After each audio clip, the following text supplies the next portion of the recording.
Looking around, the demon's eyes found Cereza. It let out a low growl. Welcome to Watch Mojo, and today we're counting down our picks for games on the Nintendo Switch that don't get as much love or recognition as they should.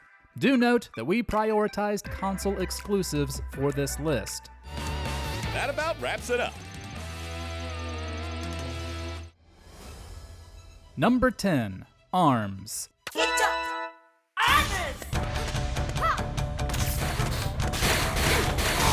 The Switch's first year was a monumental success, and pretty much every first-party game sold well. This includes ARMS, Nintendo's wacky take on an arena fighter. Yet, despite strong initial sales, it's a game that is rarely brought up in conversation and has mostly been forgotten among Nintendo's other first-party releases. In fact, when one of its characters, Min Min, was announced as a DLC character for Super Smash Bros. Ultimate, the general reaction was confusion as to why ARMS was getting representation. It's a shame most players fell off, and that Nintendo has seemingly not considered following it up with a sequel. There's a lot of fun to be had, and it's certainly one of the more unique fighting games out there.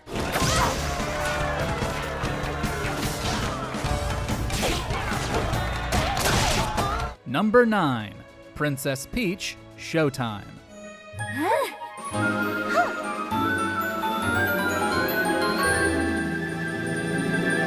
It may seem odd to call anything in the Mario universe underrated, but Princess Peach Showtime seemed to come and go with little fanfare. While it wasn't necessarily a commercial disappointment, it didn't sell as well considering the royalty attached. It follows Peach as she attempts to rescue a theater full of patrons from a sorceress's forces. Most of the criticisms concerned its low difficulty. However, we wouldn't say the target demographic was meant to be that old. Still, what the game succeeds at is its creativity and style, both of which are whimsical. Peach takes on different personas and abilities with each genre of play she moves through. Even if it isn't that hard, it still has a lot of charm. Number 8, Golf Story.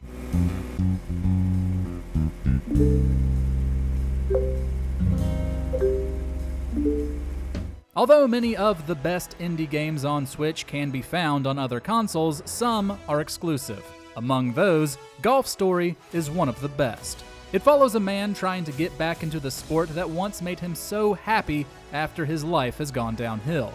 The game blends the structure and stats of an RPG with the gameplay of golf, and it's a mashup that works surprisingly well. There are several areas to explore, new equipment to gain, and even golf-adjacent minigames, like disc golf. You might not expect an indie golf game to have as much depth as this one does. If you need a fresh take on sports and RPGs alike, Golf Story is one to look into.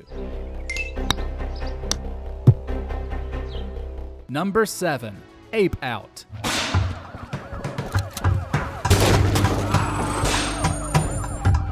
While PC players can also download this game via Steam, the Switch is the only console you'll find it on. Ape Out is a top-down beat-em-up in which players control a gorilla, escaping from different maze-like environments for each level. Blocking your path are gun-toting humans, which can be slammed, thrown, or used as shields against gunfire. The game is simple, but incredibly addictive. Each maze is randomized, keeping everything fresh, and the soundtrack is composed of energetic jazz percussion, which reacts to the chaotic gameplay, making every kill more satisfying. There are many great indie games on Switch, but Ape Out seems to have been overshadowed by most of them.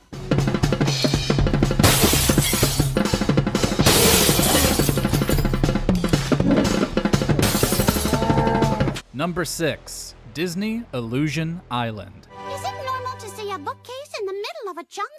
Well, sure, but making a strange twinkling sound? For a game with Disney's brand attached and starring some of its most iconic characters no less, Illusion Island didn't go nearly as well as we would have expected. It follows Mickey, Minnie, Donald, and Goofy as they are brought to the strange Monoth Island, whose inhabitants seek their aid. The hand-drawn art style is lovely, bringing to mind some of the earlier adventures of the characters. However, it got mixed reviews, with some calling its gameplay shallow and does not seem to have sold well. While it certainly doesn't break any new ground among platformers, that doesn't mean it isn't fun, especially since it allows for up to 4 players. As long as you aren't expecting something revolutionary, you'll find plenty of joy here. Not exactly. Number 5. Game Builder Garage.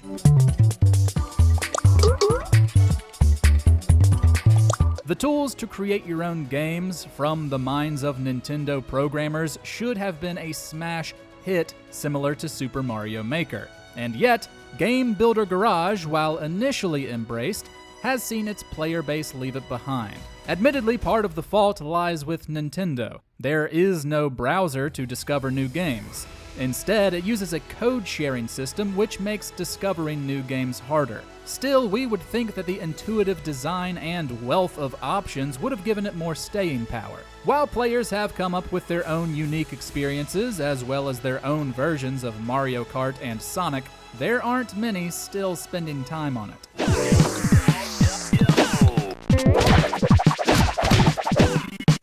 Number 4. Vitamin Connection. It's going to be okay, dear.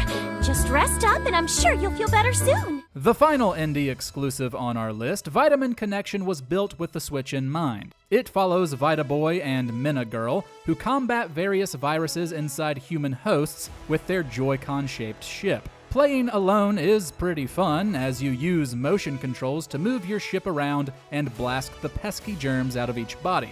However, the true joy lies in co-op. One player moves the ship and fires the beam, while the other rotates the ship and aims the beam. This gives the game a distinct feeling of chaos, though is never enough to overwhelm or frustrate you.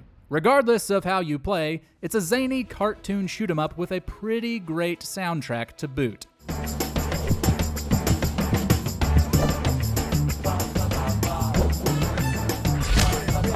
Number 3. Advance Wars 1 and 2 Reboot Camp. Despite its cult following, releasing a remake of 2 GBA games at full price and 15 years after the last installment was always going to be a tough sell. But there are a few other reasons for Reboot Camp's inclusion. First, the delays, the second of which was a full year due to concerns over releasing a war game during the Russian invasion of Ukraine. Then, there's the game itself. Strategy isn't exactly the most popular genre after all. Still, for fans of the series, or those curious about how it became so beloved in the first place, there's a lot to love here.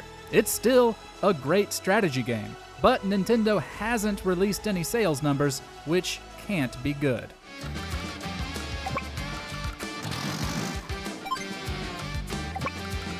Number 2. Imio, the Smiling Man, Famicom Detective Club. あゆみちゃん、何の話をしていたんですか? Another genre that's far from popular with mainstream audiences is the visual novel. The Famicom Detective Club series hadn't seen a new entry in 27 years. And until they were remade in 2021, the originals hadn't been released outside of Japan. While those remakes, along with a peculiar teaser trailer, did make more players aware of it, Imio the Smiling Man is still understandably pretty niche. The plot has you investigating a series of murders tied to an urban legend. While some found frustration with outdated mechanics, the game delivers a spine-tingling mystery that more than makes up for this. Everything about its presentation, characters, and narrative are sure to enrapture until the crime is solved. 森本めぐみさん、滝口浩平くんという生徒と特に仲が良かったみたいです。 Before we continue, be sure to subscribe to our channel and ring the bell to get notified about our latest videos. You have the option to be notified for occasional videos or all of them. If you're on your phone, make sure to go into your settings and switch on notifications. Number 1. Bayonetta Origins, Cereza and the Lost Demon. Long ago, there existed 2 clans, the Lumen Sages of Light and the Umbra Witches of Darkness.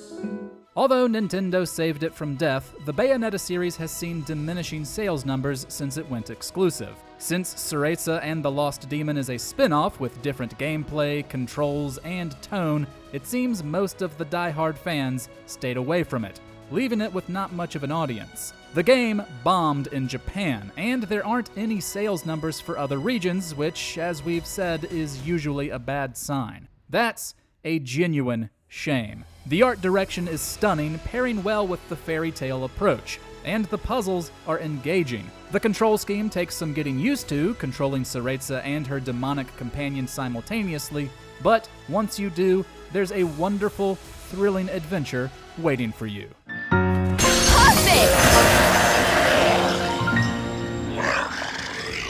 What's an underrated gem you love on the Nintendo Switch? Share it with us and sing its praises in the comments.